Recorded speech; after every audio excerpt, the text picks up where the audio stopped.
欢迎大家来到腾讯视频自制的国内首档职场观察类真人秀《令人心动的 offer》第7季。渴望就可能，心动就发生。本节目由酷爽带感点燃无限渴望的百事可乐冠名播出。购物、外卖、旅行上淘宝，万能的淘宝天天有优惠，动享衣食住行，吃喝玩乐。美味曲奇趣多多，巧克力味豆多多。感谢我们的职场搭子趣多多赞助播出。智能电混四驱无惧雨雪湿滑。本节目由领克10 EMP 指定赞助播出。本节目由专业做扫描3亿人都在用职场必备神器扫描全能王赞助播出。很高兴又一次在心动的 offer 跟大家见面，我是 offer 加油团的陈明。小胡，给你介绍一下，这一季我们观察室还有一个特别来宾百事酷宝，他将和我们一起见证实习生们的渴望之旅。截止到上一周，实习生们的多类型节目考核已经全部结束。踢馆实习生佳宁跟李雨佳是再次同台竞技，非常遗憾，佳宁没有踢馆成功，那已经提前离开了。那还有一位实习生是让我们非常揪心的子泰，因为圆桌访谈的表现其实非常好。对，所以子泰，我想跟你说，虽然你没有获得导师的分，但你获得了我们的灯。我觉得也是对你绝对的喜爱和肯定，但是还得提醒，因为依然是0积分，而考核已经过半，后面的课题不要再蛰伏了，强势出击，扶摇直上，一定要争取拿到中级面试的机会，祝你好运。当然，本周呢，实习生们将迎来新的课题，这个课题有2个特点，第一个特点是内容，它跟老百姓生活息息相关，不分年龄层，全部都爱看。第二，更重要的是，他们的作品会直接在上海电视台大屏真实播出。哦，虽然之前他们在直播当中也已经显露了自己的身形和声音，但是那是小屏直播，而这一次是电视端的大屏直播。真实的节目，真实上大显身手的时刻了，所以各位 offer 们一定记得打开弹幕，体验花式弹幕互动，见证令人心动的 offer 花落谁家，到底是什么挑战？第一段 VCR 一起来看。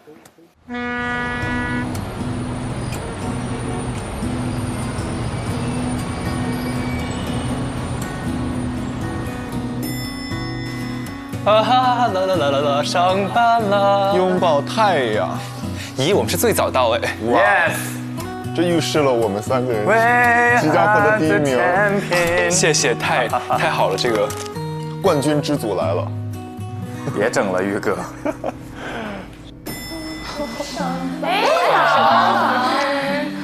太有缘了，电梯偶遇。哇！现在大家完成上一轮挑战的，大家元气满满，松弛多了，松弛多了，已经适应整个的节奏了，觉得大家。老师，早上好，早上好。老师好。好准时，你俩。他们仨还有一个王毅。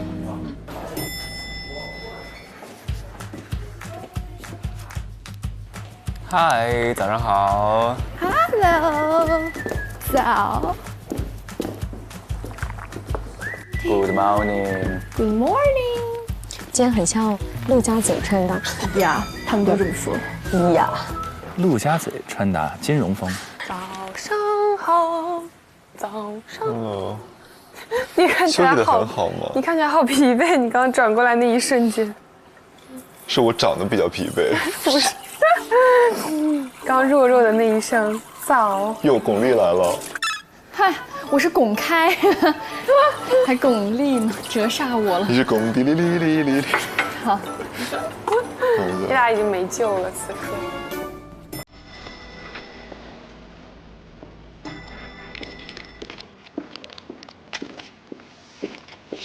早，老师。早。早。早上好。早。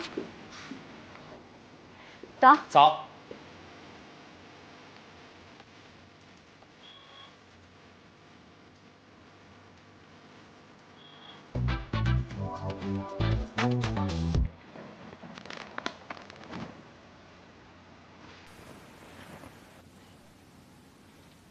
玉佳，你过来，我跟你说个事儿。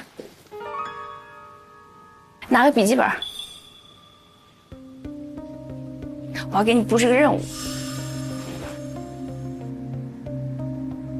我觉得你太瘦了，我希望你强壮一点。我给你布置个任务。你们现在有时间锻炼吗？有，回去是有时间的。那你做什么锻炼啊？我可能现在不太做锻炼。我觉得你可能需要就是让你长点肌肉，就倒也不是完全为了出镜，就是你这个状态，如果是再挺一点，就需要点背部肌肉。所以我大概想一套动作，有时间就多做几个循环，没有时间就是1个循环、2个循环。好，第一个是50个开合跳，开合跳知道对吧？对。OK， 好，深蹲15个，跪姿俯卧撑12个，平板30秒。接下来就是练背部的，2头翘，然后手是这样。对，2头翘，然后手这样。16个。其他人都巨紧张，为什么突然叫他进去？报了个健身班呀。好，接下来来个拉心肺的burpee 跳。这个是什么？ burpee 跳你知道吗？不知道。我问你们哪个男生会 burpee 跳的？什么跳？我会。都会。你给他演示一下 burpee 跳是什么？我印象当中是蹲下，对，然后手撑地，然后脚弹开，再回来，再跳起来，然后再下来，就是这样。对。好的。对。我在跟他弄一个就是每天的小 hit 的一个操，你们要愿意可以一块练。那个波比跳很累的，他们应该平时都练。巨累，就陈真老师给的这一套就累趴下。还得是体育主播啊，很燃脂。你平时会运动吗？我就跑步、游泳多一点。我跑步的时候会想象自己是一个巨星，听一个那种很嗨的音乐。对，然后边跑步边觉得自己在舞台上演唱，非常有成就感。也是有点表演性人格的。对，然后跑完以后什么都通了。啊，这其实很减压，可以。好吧，就这样一个循环。好，多练几个。就太累了不一定需要，但是我觉得早上这个做完之后人会觉得精神一点嘛。好的。主要是要让背上长肌肉，这也保护你的脊椎。等你年纪大，你就会知道还是很管用的。好，谢谢老师，认真练。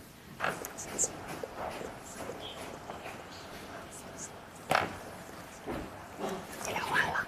我没聊，我老师让我练背、练肩。为啥突然让你练肩背？因为我驼背啊。啊，你没有驼背啊？我驼呀。哇，陈老师还教体态，吧？哎，我列个电子计划表，你们将不会再看到我驼下去的样子。有边腹紧绷。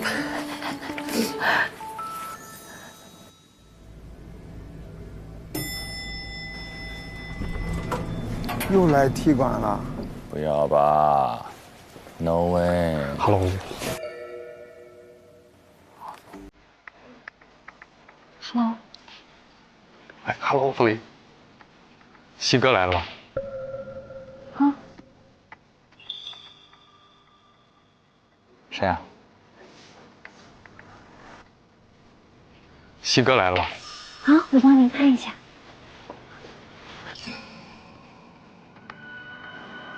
哦，在了，他在办公室。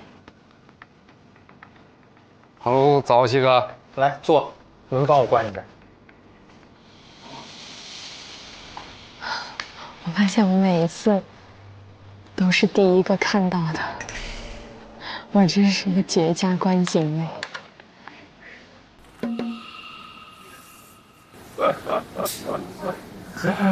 人追草地见牛。大家已经草木皆兵了。这是老师吧？我觉得像老师。难道还是学生吗？我觉得应该不是。对啊，老师看着都很有气场。我猜他是个记者，或者资深编导。你今天主要是给他们这个课题。什么？给我们这个课题干嘛？给我们这个课题干嘛？给我们这个课题干嘛？没听清。快用你的敏锐的耳朵帮我们捕捉动态。我有一种今天的任务肯定会很难的感觉。大家已经草木皆兵。哪天的任务不难？就是会越来越难的感觉。开始剪辑吧。别了，剪辑吧，朋友。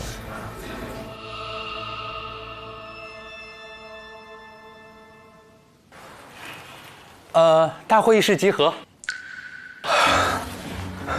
哦，最害怕听见那几个字儿。好。你干嘛这个状态？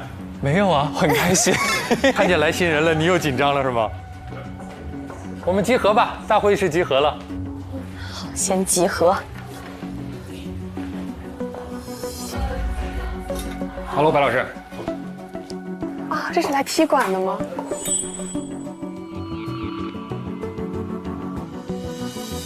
对新来的踢馆的实习生。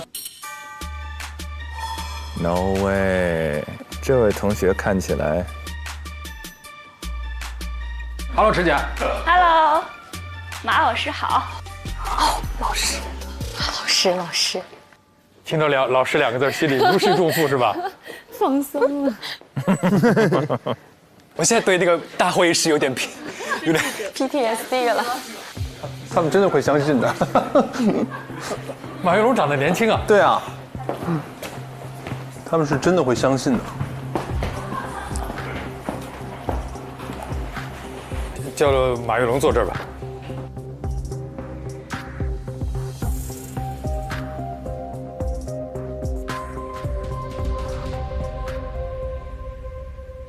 大家可能看到马老师进来，各位同学虚惊一场啊，以为又新来实习生了。马老师长得比较年轻，我隆重的介绍一下马跃龙老师。不敢。大家好，Hello， 各位实习生，大家好。马老师是我们上海广播电视台融媒体中心通联新闻部的青年记者，那主要从事日常的民生新闻的拍摄、制作。大家好，我现在在的位置呢，就是1线2村徐女士家里边。现在我站的这个位置还要打着伞，一方面呢是因为现在雨是比较大的，另外呢是也要防止新的瓦片脱落的发生。动手对吧？对，动手怎么了？不要后悔啊！后悔什么？我们是来解决问题的。怎么解决问题啊？什么问题啊？找我们干嘛？同时也担任我们新闻方节目的主持工作。大家好，我是马跃龙，在石湖门里向各位问好。马跃龙是获过2次上海新闻奖、3次上海广播电视奖，以及4次上海广播电视台典型类报道、重大主题类报道的1等奖，所以是现在我们讲的媒体融合的大环境下的全媒体的特种兵。哇！那今天马老师来呢，就是帮助大家来完成我们课题5的考核，关于民生新闻的采写制作。为什么要做民生新闻？刚刚马老师在我办公室也聊了，就是这个是真正希望大家能够深入到基层一线和社会生活当中的考察方式。前几次呢，我们有在演播室的访谈，有在演播室的新闻播报，还有我们到人工智能大会现场的连线，这些可能和真正的日常生活之间的接触还是少了一点。所以希望大家能够真切地认识到，作为主持人，更多的是要到生活当中去，才有可能看到社会生活是什么样子，才有可能真实的去反映我们所在的社会的状态。民生新闻，这又是一个新的大类哈。会好看的。好看不好干呢。我来给大家说一下主要的考核内容。大家会通过新闻综合频道的民生栏目新闻方的微信公众号“市民大爆料”，获取近期上海市民的爆料求助，由实习生自己联系爆料人，进行现场采访、直播连线报道、新闻稿撰写、后期配音、剪辑，独立完成一条民生报道的制作。哇，全流程一个人。我们还是分为4组，4组就是我们之前大家根据节目选择出来的4组。诗文和韵林一组，王玉和子泰一组，他们俩又一组。冯成朗被逐出师门之后，和李雨佳一组啊，以及林蔚和庞征一组，2人合作，分别完成一组5到10分钟的现场直播连线和一条5到10分钟的民生新闻片。考核时间，这是我们的时间线，一直到后天。就2天。今天下午1点钟，我们会把收集到的市民爆料求助给到大家，然后大家从当中选择自己想要报道的具体的爆料内容，通过邮件的方式来进行提交。因为我们给到大家的爆料可能有很多，有些同学可能会选相同的内容，先收到谁的邮件，谁就获得这个选题。大家在下午3点前必须提交选题，如果到了下午3点钟仍然没有提交任何选题的话，视作放弃。哎呦，好严格。我有个问题，你说，就是他们在选题的时候，怎么判断的可实施性呢？我能直接打电话过去问吗？是这样的啊，下午给到大家选题的时候，只有这个人以及基本的事情。实际上，对于这个选题是否可以进行报道，我们已经有了一定的判断，所以大家在3点之前提交的时候是没有办法和爆料人去进行联系的。所以大家先要有一个基本的常识的关于信息的判断，确定了，我们会把爆料人的信息给到大家。第2个时间点是明天，明天大家的时间点是从早晨9点半开始，一直到晚上9点，大家要完成3件事情。第1件，实地的采访拍摄；第2件事情，下午1点钟左右我们会和凯旋进行连线，凯旋会在这边的演播室依次跟4组来进行连线。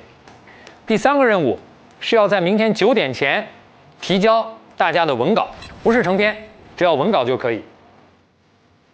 新闻稿发完之后，在明天晚上9点，会有我们新闻方的主编到这边来，和马老师以及我们一起来进行审稿。审稿也就是进行2审，2审之后的稿件会返还给大家，大家开始进行新闻片的制作，在后天10点半完成新闻片的制作提交。晚上9点在审片，第2天早上10点半，熬大夜啊！绝对熬大夜了，这个。不过做新闻也确实做新闻是这样就应该这样，有点抢。具体考核得分，直播连线，我们带教会评定合格的小组，每人获得10分。合格即可以，也就是说未必是一个小组，我们觉得你们达到了基本的要求就可以给分。第2个，最优秀的2条新闻片送审交播，2组每人10分。大家在后天上午10点半提交的新闻片当中，我们会选出2组送给新闻方节目。哎呀，这3天刺激太刺激了，真实工作状态太真实了。从拿选题到播2天，正常制作时间也就这么2天吗？正常制作3天都算是富裕的，就有的会更紧。新闻嘛，你得抢那个时效性。当然，最后能不能播，还要由新闻方的主编以及我们的总编室来进行审核确认。那么经过审核，如果这2组成片都在新闻方播出了，那么总编室评判为完成度第1的是10分，第2的是5分。如果只有1组成片播出，那么这组获得10分，2组都没有通过审核，无法播出，不得分。那什么时候知道这个结果？新闻方节目播出的时候，我们一起来收看，大家也就都知道结果了。天哪！好吧。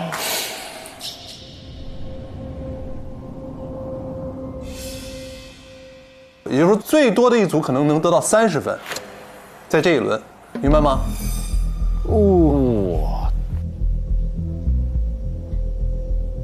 这关乎着你们所有人的荣耀，我们一定要争取播2条出来啊！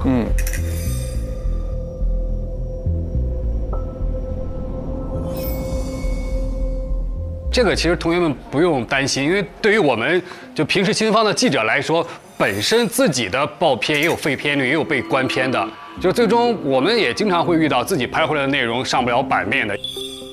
我们有实习生大概在里面做了2年多，没有一条新闻稿直接上版面的。但是我觉得并不是说我们片子没有上到电视，就否定了我们前期的做的这个调查的工作，以及我们在这点新闻当中的一个推动的一个作用。因为有的时候可能最终新闻片没有播出，是由于各种各样的原因，包括你的采访可能不到位，你的稿件撰写的逻辑有问题，包括事件可能发生了一些最新的变化，我们需要加进去。但是有的时候呢，你到了现场之后进行了采访，就某种程度上推动了问题的解决。对，一定是的。就每一次我们的发生，每一次我们到达现场的去推进这个事情，或者是带到这个信息，即便是没有播出，它也离最终解决这个问题又近了一步。好，没有什么问题了吧？没有了，我们请马老师来给我们讲课。不敢，诚惶诚恐。好。我个人也非常荣幸和各位实习生一起的分享和交流。我作为民生类新闻记者的，这是非常潦草的一点个人的心得和体会。其实我在的这个工作岗位呢，是我们上海电视台的民生节目的新闻方。新闻方它的这个阅读量，就全媒体的矩阵全年的浏览量是突破5亿的。哇妈呀！我们每个月的发片的量呢，是大概在3000篇左右。3000，每一天我们可以生产出7.1条的10万加的精品力作，这都是原创的。所以说，对于我们新方的这些民生类的记者来说，每一天都是奔走在魔都的大街小巷、市井里弄，为百姓去解决着各种各样的急难愁盼的问题。如果说以后再有人问我们实习生说在上海、在魔都，民生新闻看什么，你们可以告诉他。坊间冷暖，上海温度，欢迎走进新闻方。我是新闻方的记者马跃龙。就我们去拍民生类新闻呢，你们觉得最重要的是什么？接地气。接地气，还有吗？就是这个选题是老百姓关注的，然后经常发生的。你们两个说的这2个我都会考虑，还有吗？真实关切。对，还有吗？老师，之前我听过一句话，说好的新闻要想民之所想，急民之所急，解民之所忧。对，你说的太棒了，是这样的，这跟刚刚前面说的都一样。一会儿再有这样废话不用说了。你就喜欢这样的，我告诉你，你就是做民生新闻的，这个大刀阔斧都是特接地气。还有吗？要看到问题，然后帮忙解决问题吧。对的，其实最重要的就是出来拍民生新闻是一定要出来。一定要到新闻的现场，即便是我们的画面非常的粗糙、非常的不稳都没关系，先有再优，就保证有。可能大家对于这个民生类新闻稿件它的结构或者它的格式都不是很了解，对吧？这个呢是我在去年2、3月份当时拍的一个狂飙的大礼店，我放给大家，大家也可以通过这样一个新闻片子它所介绍的内容。来了解大概的新闻的一个成片后的一个格式。那么最近呢，家住嘉定区武威路的市民金先生呢，向我们提供了一条重要的线索，称他家楼下的门面房里边就隐藏着一家疑似非法改装、售卖超标电动车电池的商家。接到举报后呢，记者是马跃龙，围绕着这家商铺和他上下游的产业链展开了一番明察暗访。比如说刚刚主持人读的这个内容啊，说的这个内容啊，它叫导语，在你的成稿当中要有导语。这个导语呢，其实也是对于这件事情的一个提纲大概的一个脉络，它是什么原因，我们要把问号打在这里。接下来我们就要针对这个问号，我们要展开我们的调查。这里面就是我们的一些正文的内容。正文的新闻内容呢，就是我们自己所要写的正文的新闻稿件了。根据金先生的指引，记者搜到了这家名为名古里科技的抖音账号。为了取得店主的信任，记者以外卖小哥的身份，在其抖音账号私信留言，与店家取得了联系。拿到这个选题，我觉得可能需要暗访，可能会挖掘出更深的新闻要点。我是在抖音跟微信上跟你联系的嘛，我是跑外卖嘛，想弄个电动车还有电池，过来看看。当时我拿到之后呢，我就在我的手机号当中起了一个号，起了个什么号呢？起了个外卖小哥的号。我是想让他对我产生一定的这个信任，对的，所以说这样的话呢，他才有可能会见你。齐老板见记者爽快地支付了车辆及电池费用后，便更加得意地吹嘘起了自身的硬实力。把电池配满，能跑600公里。那得是啥电池？就是2组，我那个电池。2组，等于是2组60的。60120。它刚刚120安时的，我们也看到仓库里有很多，它可以给你上2组120安时的，就是480公里，它甚至有比120安时更高的，这个就是比较大的安全隐患。所以我们需要相关部门的专家进一步解读它。按照2018的这个电动车规范标准呢，国标的标准，这个电压是不能超过48伏，然后这个整个的电池容量啊，就是不能超过20安时。我现在装到60伏了，72伏了，那这个时候我们的电机没有配套上去，那这个时候你会造成使用过程中的一个泛热，一个过度的一个使用，同样会造成这个电池的一个灾害的发生吧。一套标准流程。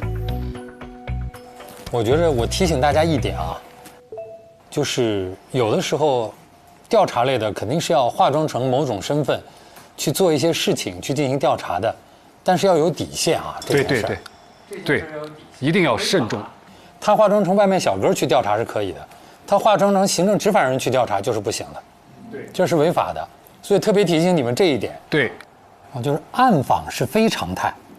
对，暗访并不是说所有的东西一定要暗访，暗访一定不是一个常态化的东西。本身非正常拍摄，在学界和业界也有各种各样的讨论。所以暗访一定是觉得这件事情我通过其他的外围调查已经没有办法能够证实这个事件的真实性，而这个事件本身又涉及到公众利益的时候，才要用去暗访的手段，而不要所有的东西采访第一眼想的我就是上去暗访。暗访的确看起来好看，但绝对不是常规手段。